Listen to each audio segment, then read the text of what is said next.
Welcome back. This is Bill Miranda. I'm here with Patricia Gracia, the founder of the Power Woman Business Center. This is the Power Woman Business Center radio show. Our mission is to empower small businesses to succeed and to create jobs. Sí, aquí estamos de regreso con el Power Women's Business Center Radio Show y estamos aquí para ayudar a los negocios pequeños, y la razón principal que traemos a invitados especiales como Armando es para darles todas las guías y todas las sugerencias para que puedan manejar su negocio de la manera correcta, no tengan que cerrarlo, porque lo más triste es abrir un negocio y luego cerrarlo por no haber recibido la información necesaria para mantener su negocio en el estado que debería de estar. Armando, once again, Armando speaks Spanish, but he's more fluently in English because people are here. So, pero yo estoy aquí para ayudarlos. Mi español es mejor que mi inglés. So, pero Armando, thank you so much. Welcome back to our next segment. Thank you. And just and let's go into the point that problems, because I'm here to bring you real examples and real problems. When I started my business, I started to sell products. And I was selling products, and I know the importance, and people have to understand, and I want you to explain that, the Board of Equalization, the importance of paying your taxes. That's one of the other reasons why small businesses are closing down their doors, because they don't realize that if they don't pay their taxes, the California taxes, you're selling just as retail, even if you sell a perfume, a cream, or whatever you're selling, you must to charge for those taxes, 8.75%, right?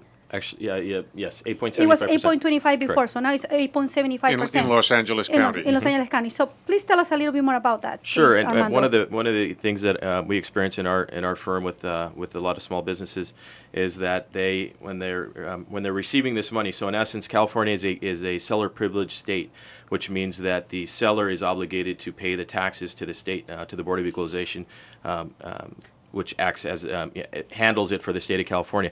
So as a seller privileged state, it's responsibility of the seller. You can actually pass on that responsibility to the buyer before they actually take the product, which is usually the case. However, you're obligated to pay that to the state. So what we find with a lot of businesses, they use that money to help pay for employees, pay the employees' salaries or whatnot, and that's become an issue. It's something you need to separate completely, because it's really not your money. At the point that you charge it and take that money, it's now just basically supposed to go to the Board of Equalization at that point. So we see a lot of businesses get shut down where they actually come in and confiscate all their assets. The state coming in and doing that because they've been using the money that they're supposed to remit to the state for sales taxes, and they're using it to run their business. So any merchandise that you're selling, anything, a book, for example, you're selling a book, you have to charge taxes. Once you're charging those taxes, that money is not yours.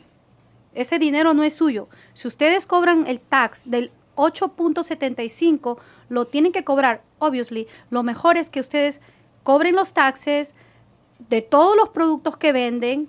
Nada de que me pagas cash y yo no te doy recibo y esas cosas, no funciona.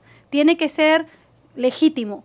Te vendo, te doy un recibo, lo registramos en el sistema que tengan, ya sea QuickBooks, lo que ustedes tengan. Y si tienen un QuickBooks es muy bueno, porque el QuickBooks inmediatamente les separa lo de los taxes. Inmediatamente ustedes cada 3 meses que tienen que reportar sus taxes, el QuickBooks le va a decir cuál es la cantidad que le pertenece al Board of Equalization. It's to the Board of Equalization, not to you, to the Board of Equalization, okay?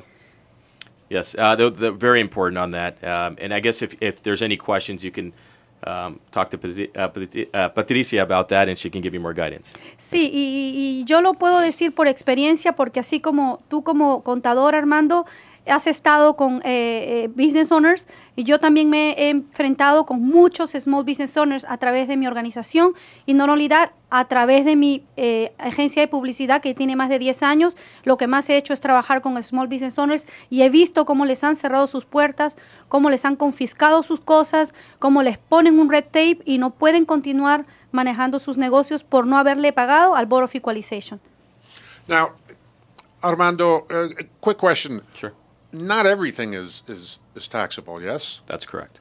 There's some things that aren't taxable. Maybe some services that services are not taxable. Services currently. are not taxable. Yes. Okay. And that's something that the state is looking to change, but as of right now, no. As of right now, we're blessed. No, because otherwise I'm going to have to pay taxes for my services. And my business is regarding services. And also, if you have a restaurant, I believe, you correct me if I'm wrong, that if you take the food out, it's not taxable because Only if it's cold.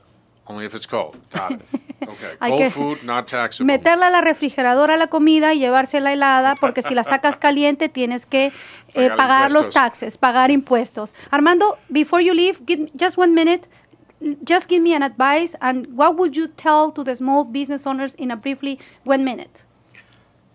Small business owners, it's important. It's great. Small business owners understand what they do. That's why they have their business, but they need to get into the understanding of their accounting. They need to understand the different types of taxes that are out there. There's city taxes, there's property taxes, there's sales taxes, and then there's also the income taxes. As long as they understand the accounting needs, they should do fine. But that's important because that's where a lot of businesses go down because they're not getting that understanding. Oh, muy importante. Zapatero a su zapato. No se ponga a hacer cosas de contabilidad si no son contadores. Hay que contratar una compañía legítima. And one last thing I want to leave everybody with, Armando, with your permission.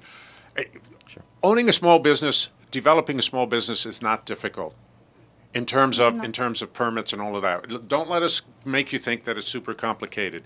But what makes it easy is getting help. So if you come to the Power Woman Business Center, we'll get you the help you need. You don't have to go crazy looking all over the place. We're business in a box. And Patricia, thank you, Armando. Sure. Thank you for being with us. We're going to take a break. You're listening to your hometown station, AM 1220 KHTS.